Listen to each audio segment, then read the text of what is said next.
سامعین سے گزارش کی جاتی ہے کہ ہمارے دونوں چینلز کے پلیٹ فارم سے جتنی بھی آڈیو بکس کی ریکارڈنگ کمپلیٹ ہو چکی ہے اسے خود بھی سنیں اور زیادہ سے زیادہ شیئر کرنے کی کوشش کریں، اور ہمارے سوشل میڈیا پلیٹ فارم کے لنکس ڈسکرپشن میں دیے گئے ہیں، ہمیں سبسکرائب اور فالو ضرور کریں تاکہ آپ کو ضروری اپڈیٹس ملتے رہیں، اور ہماری ٹیم کی فنانشیل سپورٹ کے لیے پیٹریون کی لنک ضرور چیک کریں۔ جزاک اللہ۔ بسم اللہ الرحمن الرحیم۔ ارطغرل غازی، حصہ سوم، ایپیسوڈ 33۔ ارطغرل اپنے جانبازوں نورگل بابر اور زلجان کے ساتھ اس مقام کی طرف محو سفر تھا جہاں سلطان علاء الدین کا ایک خصوصی ایلچی ملاقات کے لیے ان کی راہ دیکھ رہا تھا۔ قریب پہنچ کر جب ارطغرل اور اس کے ساتھی گھوڑے سے اترے تو ایلچی نے خود آگے بڑھ کر ان کا استقبال کیا اور اپنے خیمے میں لے آیا۔ وہاں سخت حفاظتی اقدامات کیے گئے تھے۔ سلطان علاء الدین نے آپ کو سلام بھیجا ہے ارطغرل صاحب، وہ آپ کی خدمات سے بہت خوش ہیں۔ میں نے سنا ہے سعد الدین کوپیک ان کا وزیر بن گیا ہے، ارطغرل نے پوچھا۔ کبھی کبھار ہمیں کچھ سیاسی معاملات میں برے لوگوں کی ضرورت ہوتی ہے، ایلچی نے کہا۔ ریاست کو ہمیشہ پاک صاف رکھنا چاہیے، ارطغرل نے جواب دیا۔ آلودگی کے ذریعے کو بھی صاف کرنا ہوگا تاکہ ایک دن ریاست اپنی ہی گندگی میں دم گھٹ کر نہ ختم ہو جائے۔ سلطان یقیناً ان باتوں کو بہتر سمجھتے ہوں گے ارطغرل صاحب۔ سلطان نے آپ کے لیے ایک نئی مہم دی ہے۔ وہ اصل موضوع کی طرف آ گیا۔ یہ میرے لیے باعث شرف ہے، ارطغرل نے جواب دیا۔ آپ قلعہ کارا چیسار کو فتح کریں گے، یہ بہت مضبوط قلعہ ہے۔ اگر ہم کارا چیسار کو فتح کرتے ہیں تو ہمارے لیے قسطنطنیہ کی دیگر سرزمینوں کا راستہ کھل جائے گا۔ سلطان کا حکم سر آنکھوں پر، انشاءاللہ ہم قسطنطنیہ کو بھی فتح کریں گے۔ ہمارا اس سرزمین پر آنے کا مقصد اللہ کی سرزمین پر اللہ کا نظام قائم کرنا ہے۔ ہم اسے غداروں سے پاک کریں گے اور فتح کے لیے راہ ہموار کریں گے، ارطغرل نے کہا۔ ہم یہ کسی کو بھی خوفزدہ کیے بغیر کریں گے۔ آپ کو یہ ظاہر کرنا ہوگا کہ آپ کمزور ہیں، کسی کو بھی یہ نہ لگے کہ آپ مالی طور پر یا عسکری طور پر کتنے مضبوط اور خطرناک ہیں۔ مطلب اس جنگ میں ریاست کی پشت پناہی کسی کے بھی علم میں نہیں آنی چاہیے، کیونکہ ریاست کا نام آنے کا مطلب ہے سلجوق اور عیسائی سلطنت کی جنگ۔ اس وقت ریاست منگولوں کے خلاف برسر پیکار ہے۔ سلطان ان حالات میں ایک نیا محاذ نہیں کھولنا چاہتے۔ اتنا کہہ کر ایلچی خاموش ہو گیا۔ اس کی بات سن کر ارطغرل نے ایک لمحے کے لیے سوچا اور پھر بولا، سلطان سے کہیے گا بے فکر رہیں، انشاءاللہ اس جنگ کو ہم دو ریاستوں کی جنگ نہیں بننے دیں گے، یہ ایک علاقائی لڑائی کی صورت ہی میں لڑی جائے گی۔ قسطنطنیہ میں موجود ہمارے جاسوسوں کے مطابق صلیبی ایک اور جنگ کے لیے اکٹھے ہو رہے ہیں۔ ان کا ہمیں اس سرزمین سے بھگانے کا منصوبہ ہے۔ وہ اپنی سرحدوں کو محفوظ بنانے کے لیے ایسا کر رہے ہیں، اور ہمارا منصوبہ ان سے سرزمین لینے کا ہے، ارطغرل عزم سے بولا۔ لیکن ارطغرل صاحب، یہ سب کچھ اتنا آسان نہ ہوگا۔ قسطنطنیہ اور منگولوں کے اتحاد کی خبریں بھی گردش کر رہی ہیں۔ اگر ہمارے تمام دشمن مل کر ایک طاقت بن گئے تو ہمارے لیے مشکلات پیدا ہو جائیں گی۔ آپ بے فکر رہیے، ہمارا اتحاد اللہ کے ساتھ ہے، اور بے شک اللہ سے بڑھ کر کوئی اتحادی نہیں۔ ہم انشاءاللہ پوری قوت اور حکمت سے ان کا مقابلہ کرتے رہیں گے، ارطغرل نے جواب دیا۔ بالکل، اور ہم بھی بالکل ایسا ہی چاہتے ہیں۔ دفاع دشمنوں کی زمینوں پر شروع ہوتا ہے، ورنہ ریاست کا وجود ختم ہو جائے گا۔ اب میں جو آپ کو بتانے والا ہوں اسے غور سے سنیں۔ قسطنطنیہ میں موجود سلطان کا جاسوس آپ کو معلومات فراہم کرے گا، اور آپ کی اس سرزمین پر صلیبیوں کا ایک بہت بڑا جاسوس موجود ہے۔ وہ عیسائیوں کے مقدس مقامات کی حفاظت کرنے والا سورما یعنی ٹیمپلرز کا جاسوس ہے۔ وہ بذات خود ایک شیطان ہے جس کا مقصد صلیبیوں کو ہماری زمینوں پر آنے میں مدد کرنا ہے۔ آپ کو جلد از جلد اس جاسوس کو تلاش کرنا ہے۔ ایلچی نے ارطغرل کو اہم معلومات فراہم کی۔ میں قسطنطنیہ میں سلطان کے جاسوس کو اچھی طرح جانتا ہوں۔ جب تک ہم ٹیمپلرز کے جاسوس کو نہیں دیکھ لیتے ہم کارا چیسار کو فتح نہیں کر سکتے۔ میں اسے تلاش کر لوں گا، صرف یہ بتائیں کہ وہ آئے گا کہاں، ارطغرل نے اسے تسلی دیتے ہوئے پوچھا۔ اسی لمحے ہوا کے پردے کو چیرتا ہوا ایک تیر نمودار ہوا اور ایلچی کے سینے میں پیوست ہو گیا۔ بازنطینی صلیبیوں نے ان پر حملہ کر دیا تھا۔ بابر نورگل اور زلجان ڈھالوں کی مدد سے تیروں کو روک رہے تھے۔ کہاں آئے گا جاسوس؟ ارطغرل نے زخمی ایلچی سے پوچھا۔ ہانلی بازار، ان الفاظ کے ساتھ ہی اس نے دم توڑ دیا۔ اسی وقت ایک گھبرایا ہوا سلجوقی سپاہی جان بچا کر ایک طرف بھاگا تو ارطغرل سمجھ گیا کہ یہی غدار ہے جس نے دشمن کو اس خفیہ ملاقات کی خبر دی تھی۔ زلجان، پکڑو اس بدبخت کو۔ ارطغرل نے زلجان کو حکم دیا اور خود تلوار نکال کر حملہ آوروں کی خبر لینے کے لیے آگے بڑھ گیا۔ اب ارطغرل اور اس کے ساتھی بازنطینی سپاہیوں کی سفید فوج وردیوں کو لال کرنے لگے تھے۔ کچھ دیر بعد ہی صورتحال بدل گئی اور حملہ آور سب مارے گئے۔ جلد ہی زلجان واپس آ گیا۔ غدار اس کے تیر کا نشانہ بن گیا تھا، لیکن مرنے سے پہلے وہ پہلے سے وہاں چھپے شخص کو یہ بات بتا چکا تھا کہ سلطان کا جاسوس ہانلی بازار میں آئے گا۔ بھائی، اس نے ایک چہرے ڈھانپے شخص کو سب کچھ بتا دیا ہے اور پھر میرے تیر سے مارا گیا۔ میں نے اس کی گردن میں چھید کر دیا۔ زلجان کی بات سن کر ارطغرل نے ایک گہری سانس لی۔ سلطان کے جاسوس کی جان کو خطرہ ہے، یہ بہت برا ہوا۔ ہمارے اندر موجود غدار ہمارے دیگر دشمنوں سے زیادہ خطرناک ہیں۔ جب تک ہم ان غداروں سے نہیں نمٹ لیتے، ہم اپنی منزل کی طرف کامیابی سے نہیں بڑھ سکتے، نورگل نے کہا۔ بالکل سچ کہا، ویسے یہ غدار ہمیں چوکس بھی تو رکھتے ہیں، بابر مسکرا کر کہنے لگا۔ میرے جاں بازوں، اس سرزمین پر ہماری جنگیں مختلف ہوں گی۔ ہمیں اس ملک میں ہر روز اور ہر لمحہ محتاط رہنا ہوگا۔ دشمن چالوں پر چالیں چلیں گے۔ ان کی سازشوں کو ختم کرنے کے لیے، ان کی چالوں کو ختم کرنے کے لیے ہمیں انہی کی زبان میں بات کرنا ہوگی، ارطغرل نے کہا۔ آج کے بعد جو ہم پر چھپ کر حملہ کرنے کی کوشش کریں گے، ہم بھی ان پر گھات لگا کر حملہ کریں گے۔ آؤ پہلے ہم اپنے شہیدوں کو دفن کر لیں، پھر ہانلی بازار کی طرف نکلیں گے۔ ٹھیک ہے بھائی، سب نے ایک زبان کہا اور شہداء کی تدفین کی تیاریاں کرنے لگے۔ ہجرت کے بعد قائی قبیلہ نئی منزل پر پہنچتے ہی مسائل میں گھر گیا تھا۔ لوگوں کی ضروریات پوری نہیں ہو پا رہی تھی، یہاں تک کہ اناج کی بھی کمی تھی۔ اس وقت ارطغرل کے قبیلے میں نہ ہونے کے باعث حلیمہ سلطان کو بہت سی مشکلات کا سامنا تھا۔ لوگ اپنی تمام تر پریشانیوں کی وجہ ارطغرل کو قرار دے رہے تھے۔ حلیمہ سلطان گہری سوچ میں گم بیٹھی تھی کہ حائمہ خاتون کی آواز سنائی دی۔ تھوڑا آرام کر لو بیٹی۔ امی جان، مجھے بالکل نیند نہیں آ رہی۔ میں جانتی ہوں کہ ارطغرل ہمیں ان تمام آفات سے بچا لیں گے، لیکن قبیلے کے لوگ بہت جلدی ہمت ہار گئے ہیں۔ کچھ لوگ دوسروں کو اکسا رہے ہیں۔ اگر لوگوں میں پھوٹ پڑ گئی تو بات بہت بڑھ جائے گی۔ حلیمہ سلطان نے خدشے کا اظہار کیا۔ اسی وقت روشان کی بیوی گل بانو کی آواز سنائی دی۔ وہ اندر آنا چاہتی تھی۔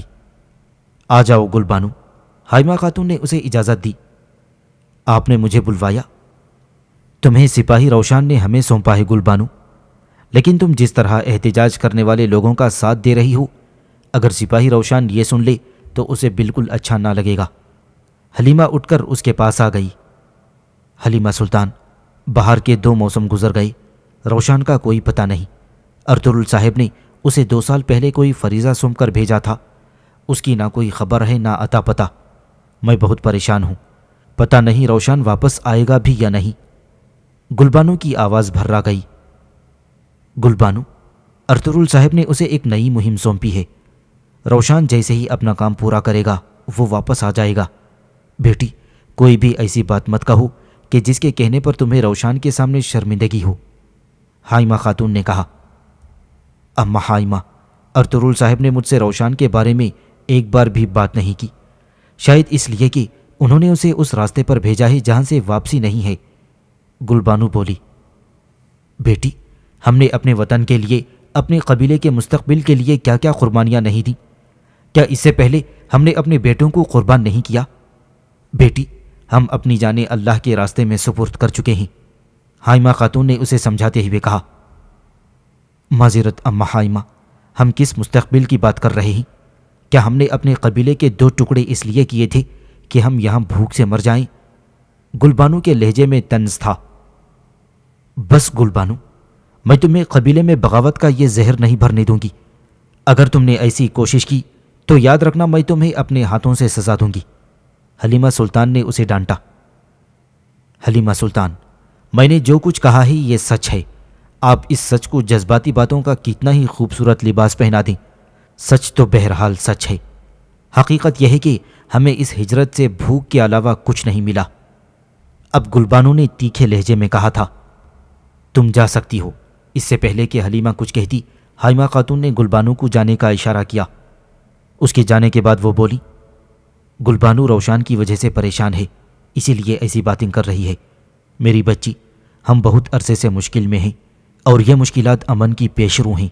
رات کے بعد اجالا لازمی ہے بیٹی۔ انشاءاللہ مشکلات کی یہ کالی رات جلد ختم ہوگی اور امن اور خوشحالی کا سورج جلد ہی طلوع ہوگا۔ انشاءاللہ امی جان۔ ان حالات میں تمہیں ثابت قدم رہنا ہوگا بیٹی۔ تم قبیلے کی خاتون اول ہو اور ارطغرل کا دایاں بازو بھی ہو۔ تم قبیلے کی تمام بچوں کی ماں ہو۔ تمہارا رویہ سب کے ساتھ بہت ہی شفیق اور نرم ہونا چاہیے۔ بحث سے مسائل ختم نہیں ہوتے، بڑھتے رہتے ہیں۔ لوگوں کے مسائل سمجھتے ہوئے انہیں احساس بھی دلاؤ کہ تم ان کے مسائل سے بخوبی واقف ہو۔ پھر انہیں امید دلاؤ کہ انشاءاللہ بہت جلد حالات ٹھیک ہو جائیں گے۔ میں آئندہ احتیاط کروں گی امی جان۔ اللہ آپ کا سایہ تا دیر ہمارے سروں پر قائم رکھے۔ حلیمہ نے ان کی دست بوسی کی۔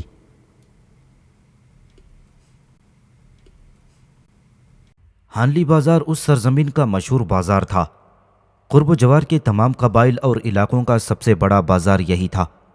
جس وقت ارطغرل اپنے ساتھیوں کے ہمراہ وہاں پہنچا تو درمیانہ قد کا ایک عجیب و غریب حلیے کا شخص اونٹ پر بیٹھا ہوا اعلان کر رہا تھا، اے عیسیٰ علیہ السلام کے ماننے والوں، اے موسیٰ علیہ السلام کے جلاوطن تاجروں، اے محمد صلی اللہ علیہ وسلم کے بہادر جنگجوؤں۔ اعلان کرنے والا بازار میں موجود تینوں مذاہب کے پیروکاروں کو پکار رہا تھا۔ اس کی پکار سن کر تمام لوگ اس کی طرف متوجہ ہو گئے۔ انہوں نے سنا وہ بلند آواز میں کہہ رہا تھا، ہانلی بازار کے مالک سیمون کی طرف سے آپ کو اس مبارک بازار میں خوش آمدید۔ سیمون کی دعا ہے کہ ہانلی بازار کی تجارت آپ کو مضبوط کرے، آپ کے تھیلوں کو مزید سونے سے بھر دے۔ سیمون آپ کی اشیاء کی قدر بڑھا کر اسے دگنا چوگنا منافع میں فروخت کرنا چاہتے ہیں۔ بھائی، ہانلی بازار تو واقعی بہت بڑا اور پرکشش ہے۔ ویسے اس عجیب و غریب آدمی کا گلا تو دیکھو، ڈھول کی طرح ہے۔ آخر یہ کیا کھاتا ہے کہ اس قدر بلند آواز ہے؟ اگر ہمیں پتہ چل جائے تو ہم بھی وہ کھا لیں گے۔ بابر کہنے لگا تھا، اس کی اس خوبی کی وجہ سے اسے اعلان کرنے کے لیے رکھا گیا ہے، زلجان نے کہا۔ ارطغرل ان کی باتیں سن کر آگے بڑھ گیا۔ بھائی، آپ اتنے زیادہ لوگوں میں سلطان علاء الدین کے جاسوس کو کیسے پہچانیں گے؟ نورگل نے ہجوم کی طرف دیکھا۔ اس سرزمین پر ہمیں اپنے دماغ کو تلوار سے بھی زیادہ تیز بنانا ہوگا، اپنے کانوں کو اس قابل بنانا ہوگا کہ وہ ہوا کی سرگوشیاں بھی سن لیں، تبھی ہم یہاں رہ سکیں گے، ورنہ یہ لوگ ہمیں چٹکیوں سے مسل دیں گے۔ ارطغرل نے جواب دیا، اور وہ سب بازار میں سلطان کے جاسوس کو تلاش کرنے لگے۔ یہ کیسے ممکن ہے کہ قسطنطنیہ میں وہ بے وقوف سلطان کے جاسوس سے اپنی شناخت نہ چھپا سکے؟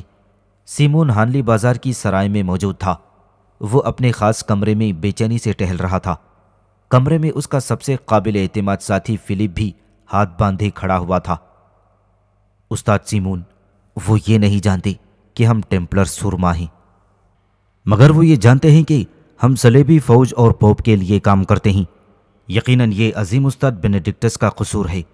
میں ان سے حساب لوں گا، میں ضرور ان سے حساب لوں گا، اور پہلی فرصت میں یہ معاملہ ٹیمپلر سرماؤں کی عظیم مجلس میں لے کر جاؤں گا۔ انہیں نہیں معلوم کہ ان کی بے وقوفیوں کے کتنے سنگین نتائج ہوں گے۔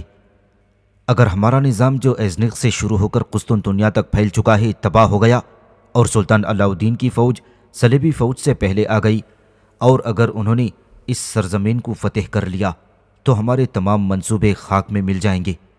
لعنت ہو، ہماری تمام محنت پر پانی پھرتا نظر آ رہا ہے۔ سیمون دانت پیستے ہوئے بولا۔ استاد سیمون، اب ہم کیا کرنے والے ہیں؟ فلپ نے پوچھا۔ ہم اس آدمی کو پکڑیں گے جو قسطنطنیہ سے یہاں آئے گا۔ بازار میں ہزاروں لوگ ہوں گے، ہم اسے کیسے پہچانیں گے؟ فلپ نے جھجکتے ہوئے پوچھا۔ وہ قسطنطنیہ سے آئے گا۔